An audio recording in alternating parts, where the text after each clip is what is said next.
చిన్న కన్సర్న్, ఇలాంటి యవనస్తుల కూడికకు వచ్చినప్పుడు నాకు ఒక కన్సర్న్ ఏంటనంటే, అందరి చేతుల్లో బైబిల్ కనపడాలా. చేతులు ఊపుకుంటూ రావద్దు. నీ బైబిల్ కోసం వెళ్తున్నావు ఇప్పుడు, తమ్ముడు ఎక్కడ పెట్టావు, తీసుకురా. Very good. నీ చేతిలో బైబిల్ ఉండాలి. ఎందుకంటే మనం అందరం వచ్చింది దేవుని సన్నిధికి, దేవుని వాక్యాన్ని వినడానికే వచ్చాం. సరదాగా టైం గడిపేసి, ఒక క్లబ్ కాదు ఇది, లేకపోతే ఎంటర్టైన్మెంట్ ప్రోగ్రామ్ కాదు ఇది. చేతులు ఊపుకుంటూ వచ్చేసి ఒక 2 గంటలు 3 గంటలు గడిపేసి వెళ్ళిపోవాలని. We all know that we are in the presence of God and we are going to listen to God's word. అందరూ ఆమేనండి. మనందరికీ తెలుసు, మనం దేవుని వాక్యాన్ని వినడానికే ఇక్కడికి వచ్చాం. దేవుడు మనతో మాట్లాడటానికి ఇష్టపడుతున్నాడు కనుక we need to carry God's word, the Bible in our hands whenever we go to any youth program or any church service or any such retreats. ఇలాంటి కార్యక్రమాలకి ఎక్కడికైనా మనం వెళ్తున్నప్పుడు చేతిలో బైబిల్ ఉండడం చాలా మంచిది. Let me ask you a question. ఇప్పుడు ఈ యూత్ రిట్రీట్కి థీమ్ ఏంటి? టర్నింగ్ పాయింట్ అంటే ఏంటి? టర్నింగ్ పాయింట్ అంటే ఏంటి? ఎవరు చెప్తారు? సరే, తెలుగులో చెప్పండి ఒక మాట. టర్నింగ్ పాయింట్ అంటే ఏంటి? మలుపు. Very good, that's nice. మలుపు. టర్నింగ్ పాయింట్ అని అంటే ప్రతి ఒక్కరి జీవితంలో ఎక్కడో ఒక దగ్గర ఒక మలుపు దొరుకుద్ది అనమాట. ఆడి జీవితం ఏదో ఒక డెసిషన్ మనం తీసుకున్నట్టు ద్వారానో, ఏదో ఒక కార్యం మన జీవితంలో జరగడం ద్వారానో ఒక మలుపు తిరుగుద్ది అనమాట మన జీవితం. అది మంచికి కావచ్చు, అది చెడుకు కూడా కావచ్చు. ఆ మలుపు either the turn can be for good or for bad by the decision we take at that particular moment. అది మనం ఆలోచించాలి. ఆ ప్రత్యేకమైనటువంటి ఒక గడియలో నువ్వు తీసుకునేటువంటి నిర్ణయం, అది మంచికి కావచ్చు, చెడుకు కావచ్చు, అది ఏదైతే ఉంటుందో అది నీ జీవితంలో ఒక పెద్ద మలుపుని తీసుకొని రావడానికి ఛాన్స్ ఉందన్నమాట. దాన్నే మనము టర్నింగ్ పాయింట్ అని అంటున్నాం. ఇప్పుడు ఈ రోజున మనం ఆలోచించాల్సింది కూడా అదే, మన జీవిత టర్నింగ్ పాయింట్ గురించి. మన లైఫ్లో చాలా టర్నింగ్ పాయింట్స్ ఉంటాయి మనం ఆలోచన చేస్తే. జనరల్గా పేరెంట్స్ మీకు ఏం చెప్పుంటారంటే, మీరు 10th క్లాస్కి రాగానే ఇది నీ లైఫ్కి టర్నింగ్ పాయింట్ రా అంటారు. ఎందుకంటే 10th క్లాస్ అయిపోయిన తర్వాత నువ్వు తీసుకునేటువంటి డెసిషన్ ఏదైతే ఉందో, either you choose the science group or arts group or a commerce group, whatever group that you are choosing, దాన్ని బట్టి నీ జీవితం అంతా కూడా ఆధారపడి ఉంటుంది. కనుక ఈ 10th స్టాండర్డ్ నీ జీవితానికి ఒక మలుపు అని చెప్తారు జనరల్గా. అలాగే ఇంకొక డ్రాస్టిక్ చేంజ్ మన జీవితంలో జరిగేది ఎక్కడంటే, మన ఏ జాబ్ అయితే నువ్వు చూస్ చేసుకుంటున్నావు, నువ్వు ఒక పర్టికులర్ జాబ్ని చూస్ చేసుకునేటప్పుడు అది నీ జీవితాన్ని డిసైడ్ చేసి పడేస్తుంది అనమాట. నువ్వు ఎక్కడ సెటిల్ అవ్వడానికి ఇష్టపడుతున్నావు, ఏ రీతిగా సెటిల్ అవ్వడానికి ఇష్టపడుతున్నావు, నీ లైఫ్ అంతా కూడా ఆ జాబ్ డెసిషన్ మీద ఆధారపడి ఉంటుంది అనమాట. అది మరొక మలుపు గడి అన్నమాట నువ్వు ఆలోచన చేసినట్లే. ఇంకొకటి వెరీ ఇంపార్టెంట్ యవనస్తుల జీవితంలో, వెరీ వెరీ ఇంపార్టెంట్ ఒక టర్నింగ్ పాయింట్ ఎక్కడంటే, when you come to a stage where you have to choose your life partner. మీ జీవిత భాగస్వామిని మీరు సెలెక్ట్ చేసుకునేటప్పుడు, ఎంపిక చేసుకునేటప్పుడు అది మీ లైఫ్కి ఒక టర్నింగ్ పాయింట్గా ఉంటుందన్నమాట. సో ఎట్లా పడితే అట్లా ఎవరిని పడితే వాడని నేను ప్రేమిస్తాను, నేను పెళ్లి చేసుకుంటానంటే కుదరదు. ఎందుకంటే that decides the entire life. నీ జీవితం మొత్తానికి అదొక పెద్ద టర్నింగ్ పాయింట్ అవుద్ది అనమాట. ఎరక్కబోయి ఈ వ్యక్తిని చేసుకున్నాను ఏంట్రా, ఇప్పుడు నా లైఫ్ అంతా నేను సఫర్ అవుతున్నాను అనేటువంటి ఒక పరిస్థితి రావడానికి కూడా ఛాన్సెస్ ఉన్నాయని మనము జ్ఞాపకం చేసుకుంటున్నాం. కొన్నిసార్లు కొంతమంది జీవితంలో ఒక భయంకరమైన యాక్సిడెంట్కి గురవుతారు అనుకోండి. ఫర్ ఎగ్జాంపుల్, మీరు బైక్ మీద వెళ్తుంటారు, డ్రాస్టిక్గా ఒక యాక్సిడెంట్ జరుగుతుంది, almost you are on a death bed లాగా ఉంటుంది. ఇక నువ్వు చనిపోతావు అనుకున్నాడువి, సడన్గా దేవుడు నిన్ను ముడతాడు, టైమ్లీ ట్రీట్మెంట్ జరుగుతుంది, నువ్వు బ్రతికిపోతావు, నీకు ఒక లైఫ్ వచ్చేస్తుంది అనమాట. అది నీ జీవితానికి ఒక టర్నింగ్ పాయింట్ కూడా కావచ్చు. నేను చచ్చిపోవాల్సిన వాడిని కానీ సమ్హౌ దేవుడు నన్ను బ్రతికించేశాడు. అంత పెద్ద యాక్సిడెంట్ నుంచి దేవుడు నన్ను తప్పించాడు కనుక God must have had a purpose in my life. దేవునికి ఏదో ఒక ఉద్దేశం ఉండుంటుంది నా జీవితం పట్ల. అందుకనే నా లైఫ్ని మరొకసారి దేవుడు పొడిగించాడు అన్నటువంటి ఒక ఆలోచన వచ్చేస్తా. That's the turning point. అప్పుడు నువ్వు తీసుకునేటువంటి డెసిషన్ అనేది వెరీ వెరీ ఇంపార్టెంట్ దేవుని పట్ల. అలాగే ఈ మధ్య కాలంలో కోవిడ్ టైమ్స్లో కూడా చాలామంది ఇలా ఫీల్ అయ్యారు. కోవిడ్ వచ్చినప్పుడు చనిపోతాం అనుకున్న వాళ్ళు, హాస్పిటల్కి అంతా అయిపోయింది అనుకున్న వాళ్ళు, సడన్గా దేవుడు వాళ్ళని మళ్ళీ ఊపిరిచ్చి వాళ్ళని బ్రతికించి వాళ్ళకి మరొక లైఫ్ని ఎక్స్టెండ్ చేసినట్టుగా మనం చూస్తున్నాం. అది కూడా ఒక టర్నింగ్ పాయింటే. ఒక జబ్బు నుండి సడన్గా మనం బాగుపడితే అది కూడా లైఫ్లో ఒక టర్నింగ్ పాయింట్ అవుతుంది అన్నమాట. ఏ ఫెయిలియర్, కొన్నిసార్లు ఎగ్జామ్లో ఫెయిల్ అవ్వడం కూడా ఒక టర్నింగ్ పాయింటే. కేవలం పాస్ అవ్వడం కాదు. మీరు ఎంతో బాగా అటెంప్ట్ చేసి ఉంటారు కానీ మీరు ఊహించని రీతిలో మీకు ఓటమి, ఫెయిలియర్ ఎదుర్కొంటారు. మీరు you won't pass in that exam. ఎందుకు పాస్ అవ్వలేదని పెద్ద క్వశ్చన్ మనకు వస్తుంది. That's a turning point. అక్కడే నువ్వు దేవుని దగ్గరకు వచ్చి అడగాల, ఎందుకు ప్రభా ఇంత ప్రయాసపడ్డా, ఇంత కష్టపడ్డా, నా జీవితంలో ఈ ఫెయిలియర్ నేను ఎందుకు ఎదుర్కొన్నాను ప్రభు అని నువ్వు అడుగుతావు. చూసావా, అది నీ లైఫ్లో ఒక టర్నింగ్ పాయింట్ అవుద్ది అన్నమాట. దేవుడు ఉట్టికినే సరదాగా మన జీవితంలో ఏది పడితే చేయడు. ఆయనకు ఒక పర్పస్ ఉంటుంది అనమాట. ఏది చేసినా, నేను ఫెయిల్ చేసినా, పాస్ చేసినా, ఒక సెమిస్టర్ వెనక్కి లాగినా, ఒక అరియర్స్ నీకు పెట్టినా, వీటన్నిటి వెనకాల దేవునికి ఒక ఉద్దేశం ఉంటుందని నువ్వు తెలుసుకోవాలి దేవుని బిడ్డలారా. ఇవన్నీ టర్నింగ్ పాయింట్స్గా మన లైఫ్లో గుర్తించవలసినటువంటి వారమై ఉంటున్నామని మనము జ్ఞాపకం చేయబడుతున్నాం. కొన్నిసార్లు మనం తీసుకునే డెసిషన్స్ దేని మీద ఆధారపడి ఉంటాయి. ఇప్పుడు దాకా నేను ఏం మాట్లాడానంటే ఆ డెసిషన్ తీసుకునేటువంటి ఆ పర్టిక్యులర్ గడియ, a moment where you take a decision అని అన్నాను నేను. ఎ మొమెంట్, నువ్వు నిర్ణయం తీసుకునేటువంటి ఆ పర్టిక్యులర్ గడియే అది టర్నింగ్ పాయింట్గా మారుతుందని జ్ఞాపకం చేశాను. చాలాసార్లు యవనస్తులుగా మనకున్నటువంటి ఒక ప్రాబ్లం ఏంటంటే మన ఫ్రెండ్స్ ఏజ్ చేస్తే మనం అది చేస్తాం అనమాట. మన ఫ్రెండ్స్ ఏజ్ చూస్ చేసుకుంటే మనం అదే. వీడు ఏ కాలేజీలో చదవాలని డిసైడ్ చేస్తే నేను అదే కాలేజ్, వీడు ఏ కోర్స్కి వెళ్తే నేను అదే కోర్స్. నాకంటూ ఏం ఆలోచనలు ఉన్నావు, నా ఫ్రెండ్ ఎక్కడ ఉంటే నేను అక్కడ ఉండాలా.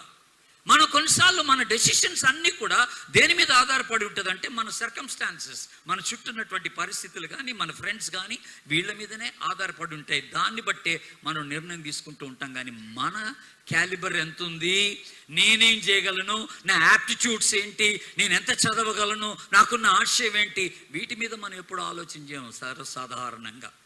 కనుక కొన్నిసార్లు ఆ విషయాల్లో కూడా మనం పొరపాటు అడిగేసేటువంటి ఛాన్స్ ఉన్నదని మనము జ్ఞాపకం చేసుకుంటున్నాం దేవుని బిడ్డలారా. ఇవన్నీ అలాగ ఆధారపడి ఉంటాయి. సో ఈ రోజున ఈ టర్నింగ్ పాయింట్ గురించి కొద్దిసేపు మనం ఆలోచన చేస్తే బాగుంటుందని, దీని ద్వారా వచ్చేటువంటి పరిణామాలు ఏంటి, అసలు ఎలాగ జరుగుతుంది ఈ టర్నింగ్ పాయింట్ అనేది ఒకసారి మనం ఆలోచన చేయాలని నేను ఆశపడుతూ ఉన్నాను. మనందరికీ ఈ స్టోరీ బాగా తెలుసు, తప్పిపోయిన కుమారుడు కదా. Right from the very Sunday school age నుండి కూడా ఈ కథ మీరు బాగా విన్నారు. దాని మీద స్కిట్స్ కూడా వేసి ఉండొచ్చు. తప్పిపోయిన కుమారుడు మీద మీరు స్కిట్స్ కూడా వేసి ఉండొచ్చు. నాకు చాలా బ్రీఫ్గా ఈ తప్పిపోయిన కుమారుడు కథ చెప్పండి. ఏం జరిగింది వాడికి? ఏం జరిగింది?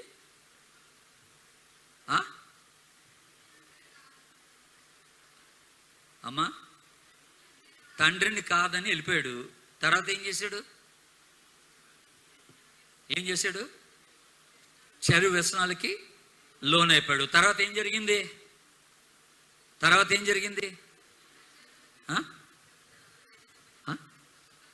తప్పు తెలుసుకున్నాడు. తర్వాత తండ్రి దగ్గరకు వచ్చాడు. Very nice. తండ్రి యాక్సెప్ట్ చేశాడా? చేసి ఉంటాడా?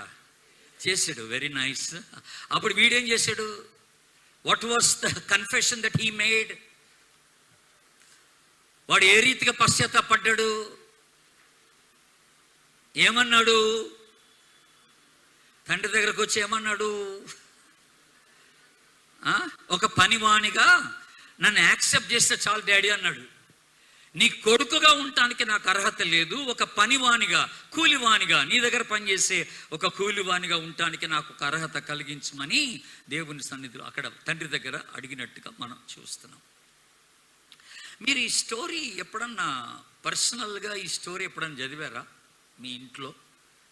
లేకపోతే ఒట్టిగా సండే స్కూల్లో చెప్పింది అట్లా మీ మనసులో ఉండిపోయిందా? నాకు తప్పిపోయిన కుమారుడి కథ తెలుసులే అని అనుకున్నారా? ఇక్కడ ద బేసిక్ ప్రాబ్లం, ఈ కుమారుడికి ఉన్న ఒక ప్రాబ్లం ఏంటంటే దేవుని బిడ్డలారా, హీ వాజ్ సీకింగ్ ఫ్రీడమ్. స్వేచ్ఛ కొరకు చూస్తున్నాడు వీడు.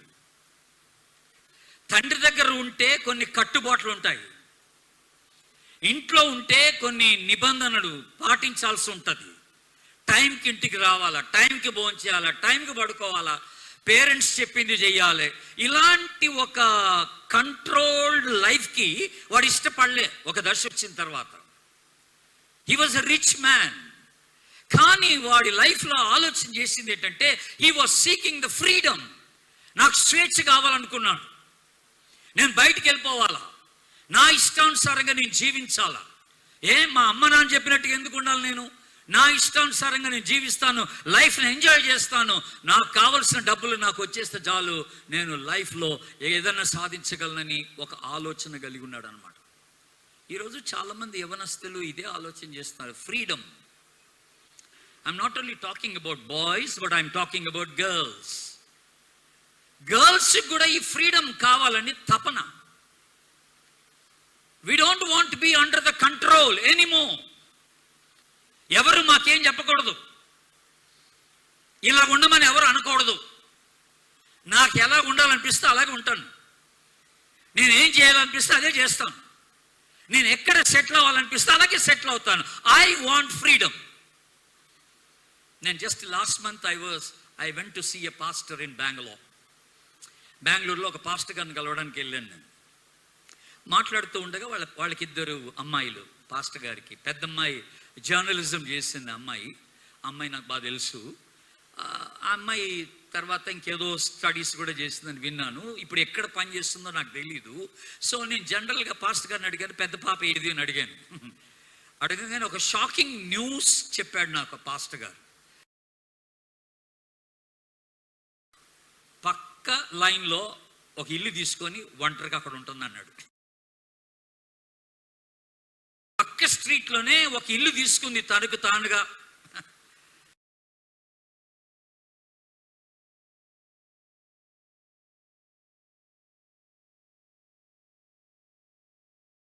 Wants freedom.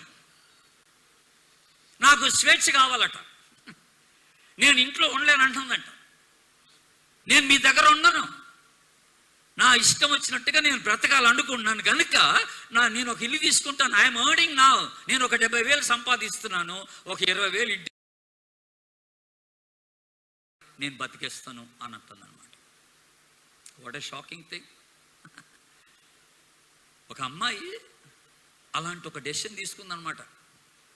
పక్క వీధిలోనే, పేరెంట్స్కి పక్క వీధిలోనే ఉండటానికి డిసైడ్ అయిపోయింది, వెళ్ళిపోతానంట. దేవుని బిడ్డలారా, ఒకటి గమనించండి దయచేసి, because you are all Christian young people. ఒక మాట చెప్పాలనుకున్నాను. దేవుడు మన తల్లిదండ్రులే, అందరూ ఆమెనండి ఒకసారి. తల్లిదండ్రులే.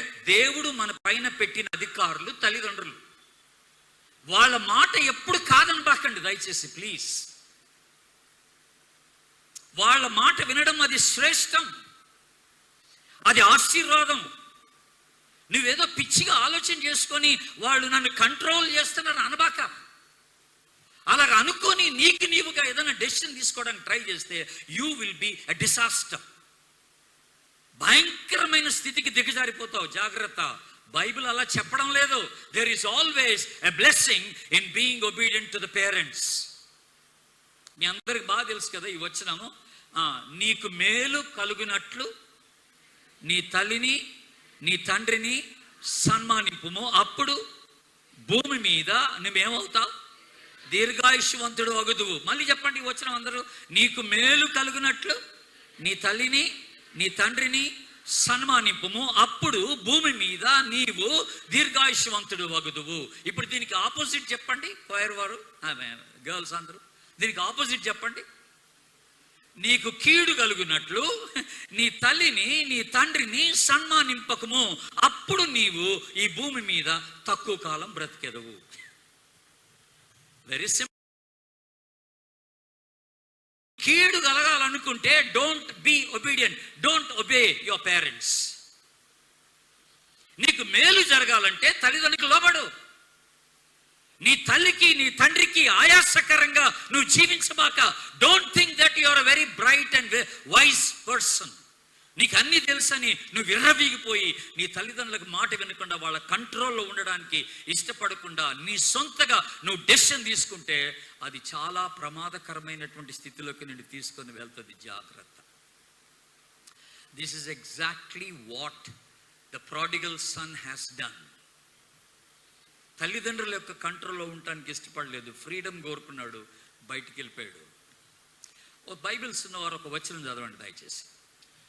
సామెతల గ్రంథం 14వ అధ్యాయం, the book of proverbs chapter 14.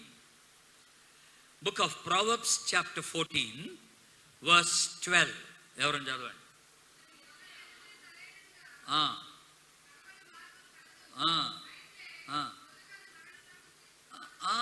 ఒకని ఎదుట సరి అయిన మార్గముగా కనపడుతుందంట ఒకటి. వాని దృష్టికి సరైనదిగా ఉండొచ్చు. హలో, వింటున్నారా? ఒకని ఎదుట ఈ మార్గము సరైనదిగా కనబడొచ్చు, కానీ తుదకు అది చాలా విషాదకరమైనటువంటి పరిస్థితికి నిన్ను తీసుకుని వెళ్తుందని గాడ్స్ వర్డ్ సేస్. నీ మటుకు నీకు అది మంచిగా అనిపిస్తుంది.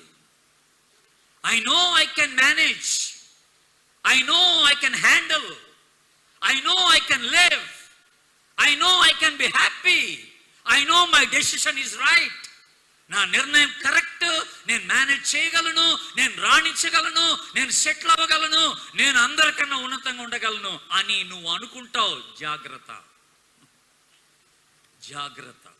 ఒకరి దృష్టికి సరైన మార్గంగా కనపడేది ఒకటి ఉంటుంది, బట్ తుదకు అది నాశనానికి నడిపిస్తుందని దేవుని వాక్యం బహు క్లియర్గా మనకి బోధిస్తూ ఉంది. దేవుని బిడ్డలారా, నువ్వు చేసే కొన్ని పనులు రైట్ అనుకుంటావు, ఇది ఓకే అనిపిస్తుంది, it may not be okay. నీ ఫ్రెండ్స్కి ఓకే అయితే నీకు ఓకే అయినట్టు కాదు అది. ఒక నలుగురికి ఓకే అయితే ఇది అంతటికి యాక్సెప్టెన్స్ కాదు అది. Just because the majority accepted it doesn't mean it is good. చాలాసార్లు ఎక్కువ మంది ఒకే ఆలోచన కలిగి ఉంటే ఇది రైట్ అని మనం అనుకుంటాం. That's very wrong. ఎక్కువ మంది ఒకే రకమైన ఆలోచన కలిగి ఉన్నందుకు అది రైట్ కాదు, కాకపోవచ్చు కూడా.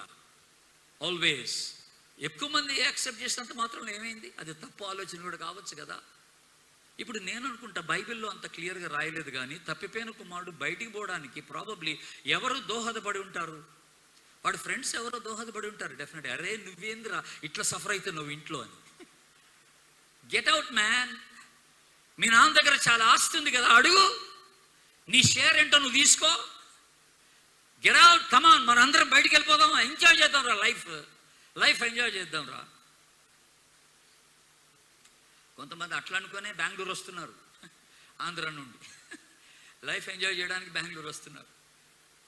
మీరు అనుకున్నంత ఎక్సైట్మెంట్ ఏం లేదు బెంగళూరులో. నా మాట నమ్మండి, నేను బెంగళూరు 20 సంవత్సరాల నుంచి ఉంటున్నా. I'm staying in Bengaluru for the last 20 years. మీరు అనుకున్నంత గొప్పదేం కాదు బెంగళూరులో. ఏదో వాతావరణం అయితే బాగుంటుంది, అదొకటే బాగుండేది అక్కడ, చల్లగా ఉంటుంది. రోజు వర్షాలే ఎండాకాలం అంతా. You love to be there, అందులో అనుమానం ఏం లేదు. అంతకు మించి నువ్వు ఆధ్యాత్మికంగా ఎదగాలనుకుంటే పెద్ద బేసే ఉండదు బెంగళూరులో. నీకు ఫ్రెండ్స్ అంత బాగా ఉండరు అక్కడ. ఈజీగా చెడిపోవడానికి ఛాన్సెస్ ఎక్కువ బెంగళూరులో. నేను చెప్తున్నాను, మాట వినండి. వీడు దూరదేశమునకు పోయెను అని ఉంది బైబిల్లో. దూరదేశం ఏంటంటే దట్ ఈస్ అన్ అట్రాక్షన్. ఈ దగ్గర పట్ల ఎక్కడ ఉండటానికి లేదురా బాబోయ్, నేను వెళ్ళిపోతాను బెంగళూరుకి, నేను ఆస్ట్రేలియాలో సెటిల్ అయిపోతాను, నేను అమెరికాలో సెటిల్ అయిపోతాను. నేను ఆస్ట్రేలియాకి వెళ్ళాను. అర్థమైందా? చాలా ఫ్రీ నేషన్ అది. I want to tell you, I was there for a month. ఒక నెలే ఉన్నానులేండి ఆస్ట్రేలియాలో. చాలా ఫ్రీడమ్, సెక్స్కి కూడా ఫ్రీడమే. నేను షాక్ అయిపోయాను వెళ్ళంగానే. యూత్ మీటింగ్లో మాట్లాడడానికి వెళ్తే షాక్ అయిపోయాను నేను. అక్కడ యవనస్తులు చూసి అక్కడ ఏం మాట్లాడాలో కూడా మనకు అర్థం కాదు. వాళ్ళకు ఒక స్టాండర్డ్స్ లేవు, స్పిరిచువల్ స్టాండర్డ్స్ లేవు. దేవుని బిడ్డలారా ఆలోచన చేయండి. మంచి కుర్రోడు మా ఊర్లో, మా బెంగళూరులో మాకు చాలా క్లోజ్ ఫ్యామిలీ ఫ్రెండ్స్ వాళ్ళ కొడుకు, వాడు ఎంఎస్ కోసం స్టేట్స్కి వెళ్ళాడు. ఇక్కడ బెంగళూరులో ఉన్నప్పుడు బక్సింగ్ ఫెలోషిప్లో, హెబ్రోన్ ఫెలోషిప్లో ఎదిగాడు. బెంగళూరు నుండి వాడు అమెరికాకి వెళ్ళిపోయి వాడు ఎంఎస్ ముగించిన తర్వాత అక్కడే జాబ్ చేసుకొని ఇప్పుడు పేరెంట్స్కి ఫోన్ చేసి అంటాడంట, మమ్మీ మీరు రోజు ప్రార్థన చేసుకోవాల్సిన అవసరం ఏముంది అంటాడంట. ఎవ్రీ సండే చర్చ్కి వెళ్ళాల్సిన అవసరం ఏముంది అంటాడంట. పోయింది బుర్ర దెబ్బతిన్నది ఆడికి, మైండ్ దొబ్బింది అంటారు చూసా, అదనమాట. మైండ్ దొబ్బిందనమాట ఆడికి. ఇప్పుడు దేవుడు అంత ఇంపార్టెంట్ కాదంటున్నాడు, ఇప్పుడు ప్రేయర్ అంత ఇంపార్టెంట్ కాదంటున్నాడు. ఏం జరిగింది? నువ్వు అమెరికాకి వెళ్ళావు కదా, ఏం జరిగిందిరా నీకు? వాడు అక్కడున్న కల్చర్ అంతా వాడిని స్వాధీనపరుచుకుందనమాట, వాడిని లోపరుచుకుందన్నమాట. దానికి ఈల్డ్ అయిపోయాడు. దానికి దూరదేశం అనుకుంటూ చూసావా, వేరే వేరే పట్టణాల గురించి ఆలోచిస్తున్నావు చూస్తావా, అది చాలా డేంజరస్. అక్కడ ఏముంటుందో తెలియదు నీకు. ఎంజాయ్మెంట్ అనుకుని నువ్వు వెళ్తావు, అక్కడికి వెళ్ళిన తర్వాత ఉంటుంది అసలు సంగతి. You will receive a very bad state. చాలా కష్టం, దాంట్లోంచి భయపెట్టడం చాలా కష్టం. ఈరోజు ప్రజలు కూడా సెల్ఫ్ చాలా పనిచేస్తుంది మనలో. స్వయం నాకు తెలుసు, డోంట్ టెల్ మీ అని అంటాం మనం, అంటారు పిల్లలు, అంటారు. మా పిల్లలు కూడా అంటారు కొన్నిసార్లు. నాకు 2 అమ్మాయిలు, 2 ఉద్యోగాలు చేస్తున్నారు ఇప్పుడు. ఏం డాడీ ఇంకా చెప్తారేంటి మాకు అంటే చెప్పకూడదా? ఇంకా చెప్తారేంటి డాడీ అంటే చెప్పకూడదా? చెప్పాలి, చెప్పాల్సిందే. మాకు తెలుసు అంటారు. ఏంటి తెలుసు మీకు? ఏం తెలుసు మీకు? ఇప్పుడు ప్రపంచం ఎలాగుందో మీరు తెలుసుకోవాలా. బయట ప్రపంచం భీమిలిలో ఉన్నంత వరకు, విజయనగరంలో ఉన్నంత వరకు, విశాఖపట్నం ఉన్నంత వరకు to some extent is okay. మీరు బయటికి వెళ్తే కానీ బయట ప్రపంచం తెలియదు మీకు అసలు ఏం జరుగుతుందనేది.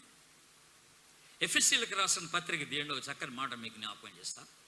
ఎఫెసీయులకు రాసిన పత్రిక 4వ అధ్యాయం, 4వ అధ్యాయంలో 18, 19 వచనాలు ఒకసారి మీరు గమనించండి.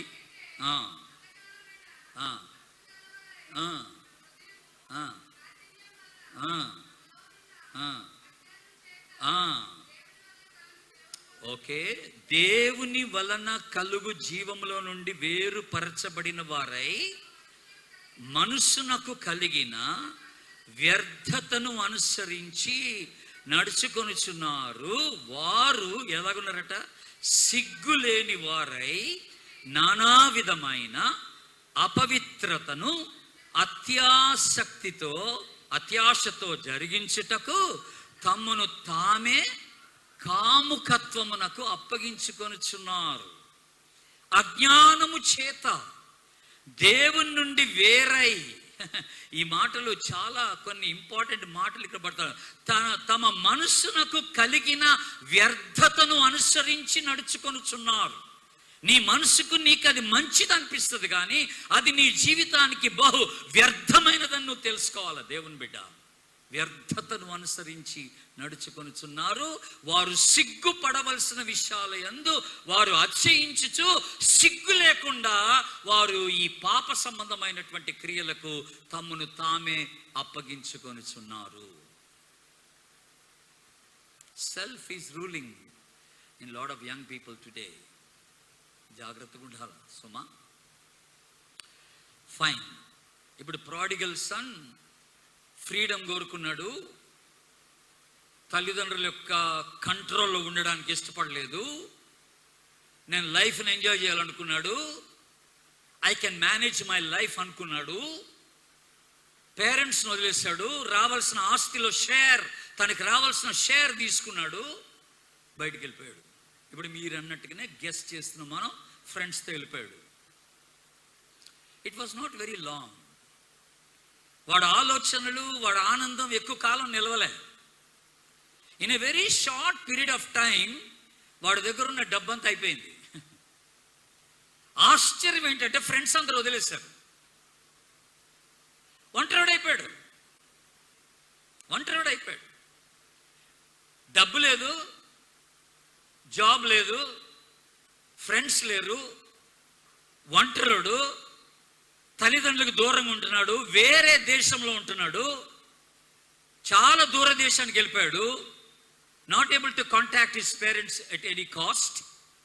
అలాంటి ఒక దుస్థితిలో ఆకలికి చస్తూ, జాబ్ కోసం ప్రయత్నాలు చేస్తూ, ఫైనల్గా ఒక ఆయన దగ్గర పందులు కాయడానికి కూడా సిద్ధపడి, ఆడు కూడా సరిగ్గా భోజనానికి డబ్బులు ఇవ్వకపోగా పందులు తినే పొట్టు కూడా తినడానికి డిసైడ్ అయిపోతే ఆ పందుల పొట్టు తినడానికి కూడా ఆ పందుల యజమాని వీడికి పర్మిషన్ ఇవ్వలే.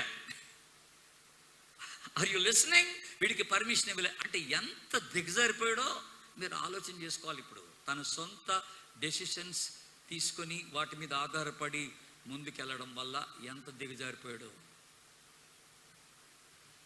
మిమ్మల్ని ఒక ప్రశ్న అడిగినా, హౌ ఆర్ యూ టుడే? ఎలాగున్నారు మీరు? ఎక్కడున్నారు మీరు? ఏ స్థితిలో ఉన్నారు మీరు? మీ ఫ్రెండ్స్ మీ దగ్గరే ఉన్నారా? నువ్వు అనుకునేదాన్ని సాధిస్తున్నావా? ఫెయిలియర్ వెంబడి ఫెయిలియర్ ఎదుర్కొంటున్నావా? ఏం చేయాలో అర్థం కాని పరిస్థితిలో ఉన్నావా? ఇది లైఫ్కి కావాలి. ఒక టర్నింగ్ పాయింట్కి అవసరమైంది ఇదే. నువ్వు నీ లైఫ్లో ఎప్పుడైతే ఆ 0 పాయింట్కి వచ్చేస్తావో అప్పుడు God will make a turn in your life అనమాట. ఆ 0 పాయింట్కి రావాలా. నాదంటూ ఏం లేదని చేతులు ఎత్తేయాలన్నమాట నువ్వు. అది సంగతి. ఇంకా అయిపోయింది నా పని. నాకు బాగా నచ్చింది. నాకు నచ్చిన పాయింట్ ఏంటంటే, ఇప్పుడు మనందరికి తెలిసినట్టుగా ఇందాక చదివినాం కదా బైబిల్లో. ఏంటది? 19వ వచనంలో ఒక మాట చదివినాం. ఏంటది? అది లూకాసు వార్త 15:19లో ఏం చదివారు అక్కడ? మనకి చదివింపించబడ్డప్పుడు సారీ, కొంచెం ముందు 17వ వచనం 18వ వచనం గమనించండి. ఆగా ఏమొచ్చినప్పుడు? ఈ మాట చెప్పండి అందరూ. ఏమొచ్చినప్పుడు? మళ్ళీ చెప్పండి. అంటే ఏంటి?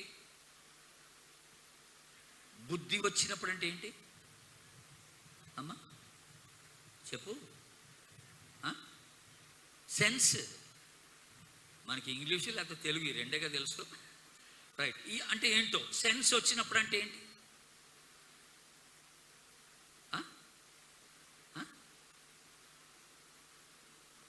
ఏంటో నాకు కొంచెం గట్టిగా చెప్పు. చెవుడయ్యా. ఓకే, చేసిన తప్పు తెలుసుకున్నప్పుడు, కమింగ్ టు సెన్సెస్. బుద్ధి రావడం అంటే రియలైజేషన్ అనమాట. బుర్ర పనిచేసింది అనమాట. అప్పుడు కాన్షియస్లోకి వచ్చాడనమాట. అప్పుడు కళ్ళు తెరుచుకున్నాయన్నమాట. బాబాయ్ నీ చేసింది ఏంటిరా? ఇప్పుడు నేను ఎక్కడున్నా? నాకేం జరుగుతుంది? What did I do? నేను ఎందుకు ఇంత పెద్ద తప్పు చేసా? ఆ రియలైజేషన్ వస్తే చూస్తావా, అది బుద్ధి వచ్చినప్పుడు అని అన్నాడు. బుద్ధి వచ్చినప్పుడు. దాన్నే ఇప్పుడు మనం ఏమన్నామంటే, ఈరోజు మన థీమ్ ప్రకారంగా టర్నింగ్ పాయింట్ అని అన్నాం. ఆ బుద్ధి రావడం ఉంది చూసారా, అది టర్నింగ్ పాయింట్. ఇప్పుడు నా ప్రశ్న ఏంటంటే, నీకు బుద్ధి వచ్చిందా అని అడుగుతున్నా. నీ జీవితాన్ని గురించి ఎప్పుడన్నా నువ్వు ఒక్క క్షణం అలాగే నిలబడి ఆలోచన చేసావా? Why am I here where you are today? నువ్వు ఉన్న స్థలంలో అసలు ఎందుకున్నావు? నువ్వేం చేస్తున్నావు? నువ్వు ఎవరితో తిరుగుతున్నావు? ఎందుకు తిరుగుతున్నావు అని ఎప్పుడన్నా నువ్వు ఆలోచన చేసావా? ఆ రియలైజేషన్ నీకు వచ్చిందా? ఆ రియలైజేషన్ వచ్చిందా? ఇక్కడ 2 ప్రాబ్లమ్స్ ఉంటాయి యవనస్తులు. ఒకటి, రియలైజేషన్ వస్తుంది, కానీ దాన్ని ప్రాక్టికల్గా మళ్ళీ చూపించామన్నమాట, ప్రాక్టీస్లో పెట్టాం. ఫర్ ఎగ్జాంపుల్, బైబిల్లో ఈ తప్పిపోయిన కుమారుడు గురించి ఏం రాయబడి ఉంది? నేను మా నాన్న దగ్గరికి వెళ్తాను, రియలైజేషన్, నేను మా నాన్న దగ్గరికి వెళ్తాను, నేను ఇలాగ చెప్తాను అని అన్నాడు. ఏమని? తండ్రి, పరలోకానికి నీకు విరోధంగా, పరలోకమునికి విరోధముగా నీ ఎదుట నేను పాపము చేసి తిని, ఇక మీదట నీ కుమారునను అనిపించుకొనుటకు యోగ్యుడను కాను, నీ కూలి వాళ్ళలో ఒకనిగా నన్ను పెట్టుకోను అని చెప్తానని అనుకున్నాడంట. మా నాన్నతో ఇలాగ చెప్పాలని అనుకున్నాడంట. అనుకోవడం ఒకటి, చేయడం ఒకటి. జాగ్రత్త వినండి. పందుల దగ్గర ఉన్నప్పుడు అనుకున్నాడు, నేను మా నాన్న దగ్గరికి వెళ్తాను, నా తప్పుని చెప్పేస్తాను, ఒప్పేసుకుంటాను, నన్ను యాక్సెప్ట్ చేయమని చెప్తాను, మా నాన్న యాక్సెప్ట్ చేస్తాడో నాకు తెలియదు, ఇలాగ చెప్తాను అనుకున్నాడు. అనుకోవడం, అలాగ అనుకొని లేచి తండ్రి దగ్గర రాకపోతే పెద్ద ప్రమాదం. చాలాసార్లు కొంతమంది యవనస్తులు ఈ పొరపాటే చేస్తారు. అనుకుంటారు కానీ చేయరు. రియలైజేషన్ వస్తుంది కానీ దానికి తగినటువంటి నిర్ణయం తీసుకోరు, దానికి తగిన స్టెప్ తీసుకోరు అన్నమాట. ఏమైందో, యాక్సెప్ట్ చేస్తారో లేదో, ఇది పెద్ద ప్రాబ్లం. నా గురించి ఇంట్రడక్షన్ చెప్పినప్పుడు, నేను వెల్లూరులో చదువుకున్నానని చెప్పారు కదా, నేను అక్కడ ఆక్యుపేషనల్ థెరపీ కోర్స్ సిఎంసి వెల్లూరులో చేశాను. విషయం ఏంటంటే, క్యాంపస్కి వెళ్ళిన తర్వాత 1 ఇయర్లోనే నేను విశ్వాసంలో వెనకబడిపోయాను, నా ఫెయిత్ లైఫ్లో వెనక జారిపోయా. అప్పుడు నేను కాలేజ్కి వెళ్ళినప్పుడు నేను బిలీవర్నే, నేను రక్షింపబడి ఉన్నాను, మారుమనసు పొంది ఉన్నాను, అలాగే వెళ్ళాను. 1 సంవత్సరం పాటు అక్కడ నాకు ఎక్కడెక్కడ ఫెలోషిప్స్ ఉన్నాయో, ప్రార్థనలు ఉన్నాయో నాకు తెలియదు. నేను పడిపోయాను, విశ్వాసంలో పడిపోయాను. ఈ పడిపోయినది ఒక 1 ఇయర్ పడిపోయాను. ఈ పడిపోయిన లైఫ్ ఎలాగుండిందనంటే, నేను డ్రగ్స్కి అలవాటు పడ్డాను. పడిపోయిన లైఫ్లో డైలీ 30 సిగరెట్లు తాగేవాడిని. ఈ సిగరెట్లలో డ్రగ్స్ నింపుకొని తాగేవాడిని అనమాట. కేరళ నుండి డ్రగ్స్ వచ్చాయి మా క్యాంపస్కి, అవి నింపుకొని బాగా తాగేవాళ్ళం మేము స్టూడెంట్స్. బాగా మత్తు అనమాట.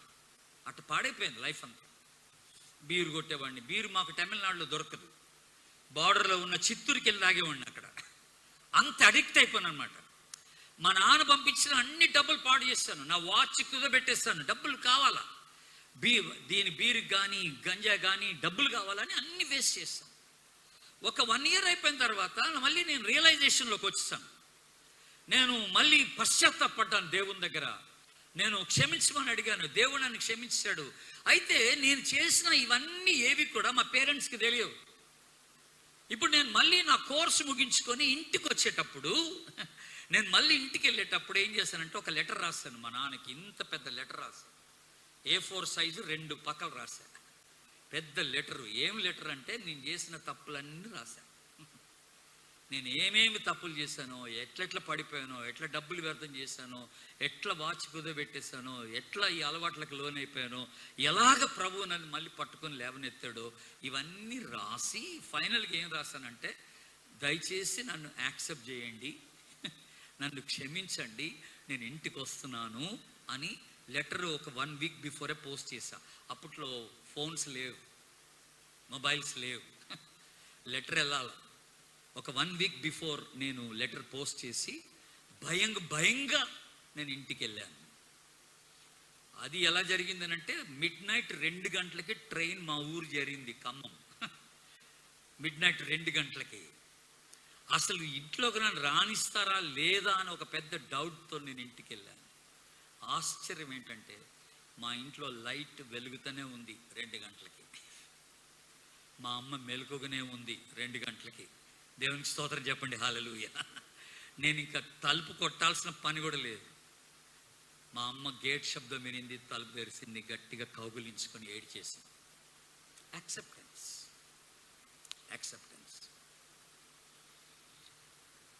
తల్లిదండ్రుల ప్రేమ అదే.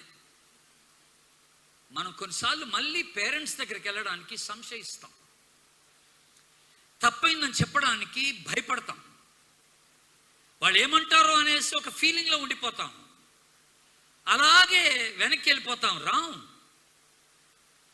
దేవుడు నీలో ఆ రియలైజేషన్ కలిగించాడనంటే అది టర్నింగ్ పాయింట్. నువ్వు పేరెంట్స్ దగ్గరకు వచ్చి నువ్వు తప్పైంది ఒప్పేసుకొని నువ్వు సమాధాన పడితే దేవుడు గొప్పగా నిన్ను ఆశీర్వదిస్తాడు మళ్ళీ.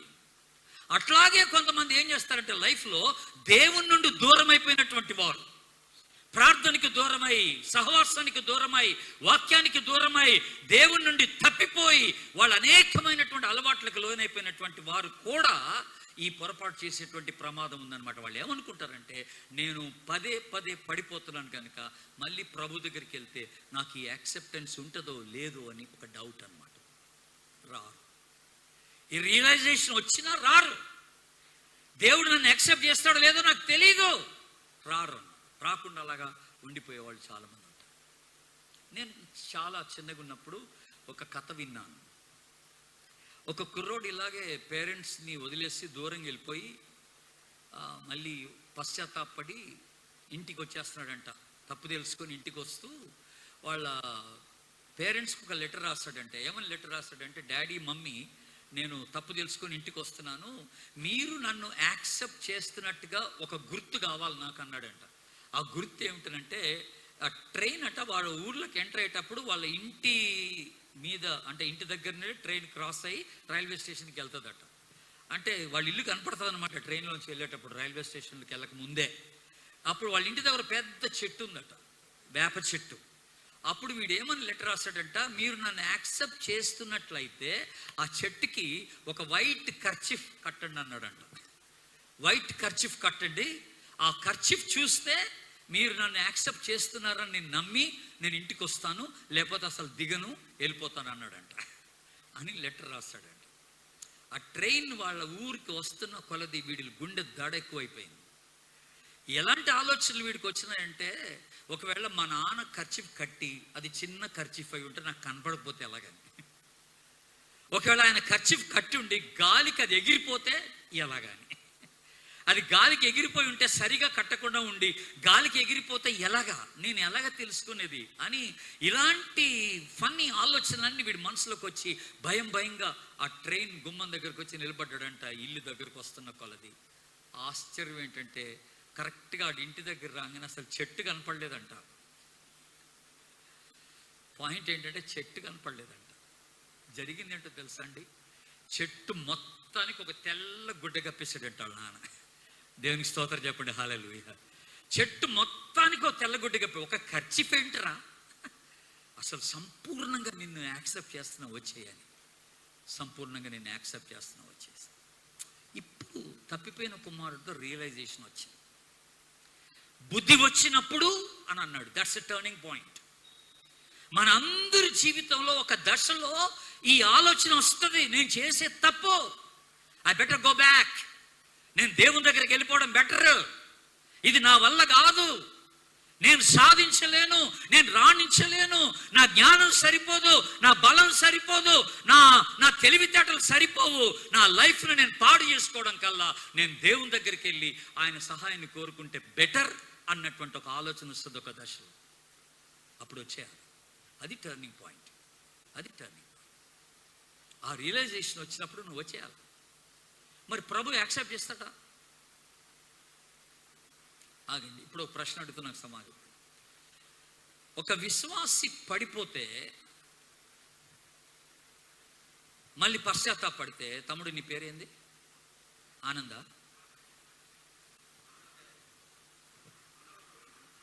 హానోకా? ఓకే, హానోకేనా? Very nice. ఏం చదువుతున్నావు? Okay, very good. ఇప్పుడు ఒక విశ్వాసి పడిపోతే మళ్ళీ ప్రభు దగ్గరికి వెళ్తే క్షమాపణ ఉంటుందా? Very good.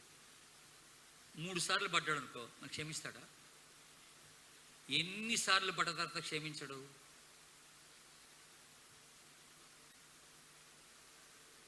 అంటే ఎన్నిసార్లు పడొచ్చా?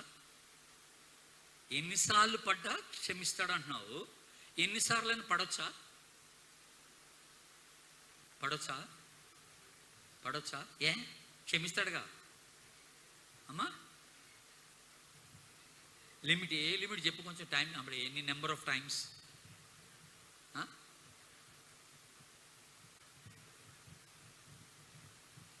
నాకు అర్థం కాలే. 70 మార్లా? అది కూడా ఉందా? 77 490 టైమ్సా? ఎన్ని మార్లు పడితే ప్రభు యాక్సెప్ట్ చేస్తాడమ్మా? యాక్సెప్ట్ చేయడు. చేస్తాడు కానీ పరిణామాలు ఎదుర్కోవాలి, కాన్సిక్వెన్సెస్ ఎదుర్కోవాలి. ఓకే,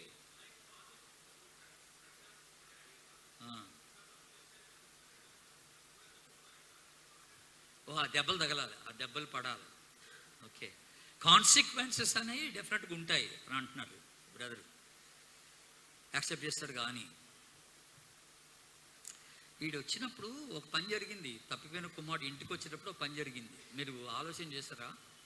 వీడు పశ్చాత్తాపంతో ఇంటికని బయలుదేరితే బైబిల్లో ఏం రాయబడి ఉందంటే, వీడి ఇంటికి వెళ్ళాడా వాళ్ళ నాన్న వీడి దగ్గరికి వచ్చాడా?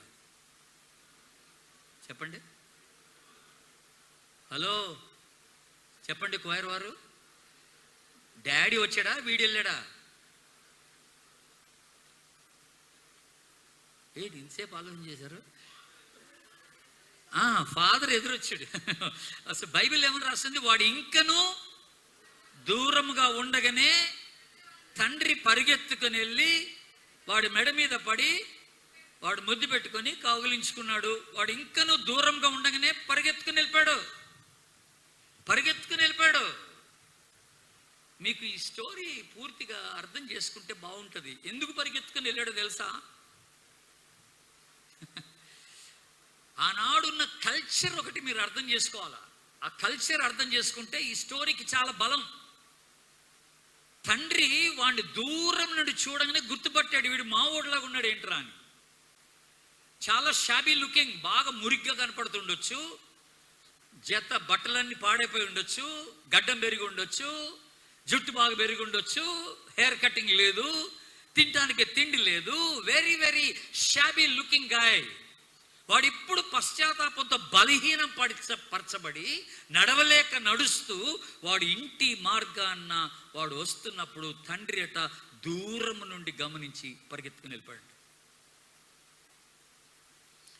ఎందుకు వెళ్ళాడు తెలుసా అండి? ఆనాడు ఉన్నటువంటి ఒక కష్టం, ఒక కల్చర్ ఏంటంటే, ఎవడైనా ఒక కుమారుడు తల్లిదండ్రులను వదిలేసి ఇల్లు వదిలేసి బయటికి వెళ్ళిపోతే వాడు పేరెంట్స్కి అపకీర్తి తెచ్చినోడు అనమాట, అవమానం తెచ్చినోడు అనమాట. అందుకని ఏం చేస్తారంటే ఆ ఊరు వాళ్ళు ఒకవేళ మళ్ళీ ఏదో ఒక దినాన్న ఆ కుమారుడు ఆ ఊర్లో అడుగు పెడితే, ఆ ఊరి వాళ్ళు ఎవరన్నా కుమారుణ్ణి చూస్తే, వీడు మళ్ళీ ఊర్లోకి వచ్చాడనే వాళ్ళు గమనిస్తే, ఆ ఊరి వాళ్ళు ఎవరైనా సరే ఒక కుండెడు నీళ్లు తీసుకెళ్ళి ఆ కొడుకు ఎదురుగా, ఆ కుమారుడు ఎదురుగా కుండ పగలు కొడితే వాడు ఎప్పటికీ ఊర్లో అడుగుపెట్టడానికి లేదుగా, అవుట్. నీవు నీ తల్లిదండ్రులకు అవమానం తెచ్చిన వాడివి, డిస్గ్రేస్ యు బ్రాట్. ఈ ఊర్లో అడుగుపెట్టడానికి నీకు అర్హత లేదు గనక నువ్వు వెళ్ళిపోవాలని చెప్పడానికి వాళ్ళు ఏం చేస్తారంట, ఊర్లో ఉన్నాడు ఎవడైనా సరే ఒక కుండె నీళ్లు తీసుకొచ్చి ఆ కుమారుడు ఎదురు పగలు కొడితే వాడు వెళ్ళిపోవాల్సిందే. ఇక ఇంటికి రావడానికి ఛాన్స్ లేదు. ఇప్పుడు అది కల్చర్. ఇప్పుడు అట్లాంటి కల్చర్లో తండ్రి ఏం చేస్తున్నాడు? వాడి కోసం వెయిట్ చేస్తున్నాడు. ఇప్పుడు ఇక్కడున్న బ్యూటీ ఏంటంటే, ఒకవేళ తండ్రే ముందు పరిగెత్తుకాడు అనుకోండి, తండ్రే ముందు పరిగెత్తుకెళ్ళి వాడిని పట్టుకొని కౌగిలించుకొని ఇంటికి పట్టుకొస్తే ఇంక ఎవడు కుండ పగలు కొట్టినా ఛాన్స్ లేదు. ఇక హీఈస్ యాక్సెప్టెడ్ ఫర్ ఎవర్ అన్నట్టు. కనుక కుండ పగలగొట్టక ముందుగానే తండ్రి వెళ్ళాలి, తండ్రి వెళ్ళి వాడిని తీసుకురావాలి. ఇప్పుడు మీరు ఈ స్టోరీని ఒక్కసారి మీ మనసు ఆలోచన చేసుకోండి. వీడు ఇల్లు వదిలేసి బయటికి వెళ్ళిపోయాడు. ఎన్ని రోజుల తర్వాత నుండి తండ్రి వీడి కోసం ఎదురు చూస్తూ ఉండొచ్చు. ఎన్ని రోజుల తర్వాత నుండి తండ్రి వీడి కోసం ఎదురు చూస్తుండొచ్చు. బాగా చెప్పినావు తమ్ముడు. వెరీ డే 1 వాడు వెళ్ళిన వెరీ మరుసటి దినం నుండే వీడు మళ్ళీ వస్తాడేమో అని ఎదురు చూడటం అనమాట. వాడు ఏ టైంకి వస్తాడో తెలీదు. మధ్యరాత్రి వస్తాడో, మధ్యాహ్నం వస్తాడో, సాయంత్రం వస్తాడో, తెల్లవారుజామున వస్తాడో, ఏ టైంకి వస్తాడో తెలీదు. వాడు ఏ టైంకి వచ్చినా నాకంటే ముందుగా ఊరు వాళ్ళు ఎవరు కూడా వెళ్ళి అక్కడ కుండ పగలగొట్టకుండా నేనే వెళ్ళి వాడిని పట్టుకొస్తాను. దీన్ని బట్టి చూస్తే వీడు పోయాడేమో కానండి, తండ్రికి నిద్ర లేదు. డే అండ్ నైట్ తండ్రి వాడి కోసం ఎదురు చూస్తున్నాడు. ఇది తండ్రి ప్రేమ. ఇది తండ్రి ప్రేమ. నీకు సంగతి తెలుసా? ఈరోజు కూడా the Lord Jesus Christ is waiting for you. యేసు ప్రభు నీ కోసం ఎదురు చూస్తున్నాడు. ఎప్పుడో వదిలేసి వెళ్ళిపోయావు, ప్రార్థన మానేసావు, మందిరానికి రావడం మానేసావు, బైబిల్ చదవడం మానేసావు, నీ ఇష్టానుసారంగా జీవిస్తున్నావు. నేను మేనేజ్ చేసుకోగలను, దేవుడు లేకపోయినా అంటున్నావు, నాకు దేవునితో పని లేదంటున్నావు, నేను మందిరానికి రానంటున్నావు, నేను చూసుకోగలను నా లైఫ్ని అంటున్నావు. ఇప్పుడు ఒక రియలైజేషన్కి వచ్చావు, ఇది నా వల్ల కాదురా బాబు అంటున్నావు. నా ఫ్రెండ్స్ వదిలేస్తారు, నా లైఫ్ పాడైపోయింది, నేను అన్ని వ్యసనాలకి లోనైపోయాను, నా జీవితం నాశనం అయిపోయింది, ఇంకా నాకు వేరే ఆప్షన్ లేదు, దేవుడే నాకు సహాయపడాలా, నాకు వేరే ఆప్షన్ లేదు ఇక్కడ, నేను ఇప్పుడు మళ్ళీ ప్రభు దగ్గరికి రావాల్సిందే. ఇది టర్నింగ్ పాయింట్, రియలైజేషన్. ఇది రియలైజేషన్ అన్నమాట. నేను మళ్ళీ తండ్రి దగ్గర రావాల్సిందే, నా ప్రభు దగ్గరికి రావాల్సిందే, నేను పశ్చాత్తాపడాల్సిందే. ఇప్పుడు ప్రభు యాక్సెప్ట్ చేస్తాడా లేదా? చేస్తాడా లేదా? చేస్తాడు. ఈ కథ చెప్పింది అందుకు. ఈ కథ ప్రాడిగల్ సన్ కథ కాదు, తప్పిపోయిన కుమారుడి కథ కాదు. ఇది ప్రేమ కలిగిన తండ్రి కథ. ప్రేమ కలిగిన తండ్రి కథ. నీ జీవితంలో ఒక టర్నింగ్ పాయింట్. ఇందాక పాప ఒక పాట పాడేటప్పుడు ఒక ఇంట్రడక్షన్ ఇచ్చింది ఒక పాప, నాకు తెలీదు ఆ పాప పేరేంటో, కానీ ఒక చక్కని మాట ఉన్నది. ఈ రిట్రీట్లో ఒక పాట ద్వారా కూడా నీ లైఫ్ టర్న్ అవడానికి ఛాన్స్ ఉన్నది అన్నది. వర్తమానం ద్వారానే కాదు, మెసేజ్ ద్వారానే కాదు, ఈవెన్ ఒక పాట ద్వారా, ఇక్కడ జరిగే ఏ పరిస్థితి ద్వారానైనా దేవుడు నీతో మాట్లాడటానికి ఛాన్స్ ఉంది. ఒక వ్యక్తిని చూసి నువ్వు మారచ్చు, ఓ పరిస్థితిని చూసి మారచ్చు, ఒక పాట విని మారచ్చు, దేవుని యొక్క వాక్యాన్ని విని మారడానికి ఛాన్స్ ఉంది. There is the turning. ఇప్పుడు నువ్వు ఇక్కడ రావడమే ఒక టర్నింగ్ పాయింట్. అందరూ ఆమెనండి. ఈ రిట్రీట్కి రావడమే ఒక టర్నింగ్ పాయింట్ నీ జీవితంలో. రావద్దనుకున్నావు వచ్చేసావు, రావద్దనుకున్నావు వచ్చేసావు. But God is speaking to you. దేవుడు నీతో మాట్లాడుతున్నాడు. How do you want to respond? నువ్వు ఎలాగ రెస్పాండ్ అవుతావు చెప్పు. You want to give yourself holy to God. ఒక చిన్న ఎగ్జాంపుల్ చెప్పి నేను ముగిస్తా. ఒక అన్న ఒక చెల్లె ఇద్దరు ఉన్నారంట. వాడు అన్న 10 years old, 10 సంవత్సరాల కుర్రోడే.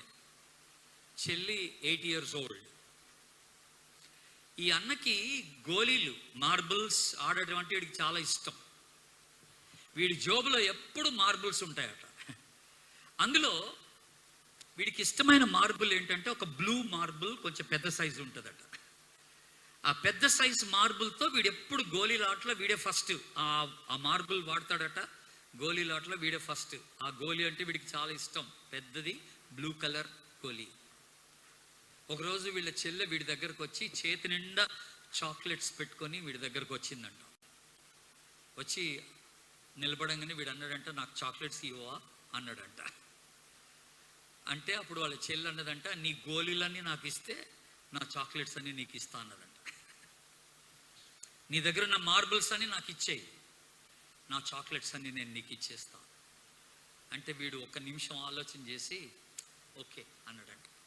నా గోళీలు నీకు ఇచ్చేస్తా అన్నాడంట. అని ఏం చేశాడంట, జోబులో చేయి పెట్టాడంట గోళీలు తీయడానికి. చేయి పెట్టక ముందు నీ చాక్లెట్స్ అక్కడ పెట్టన్నాడంట.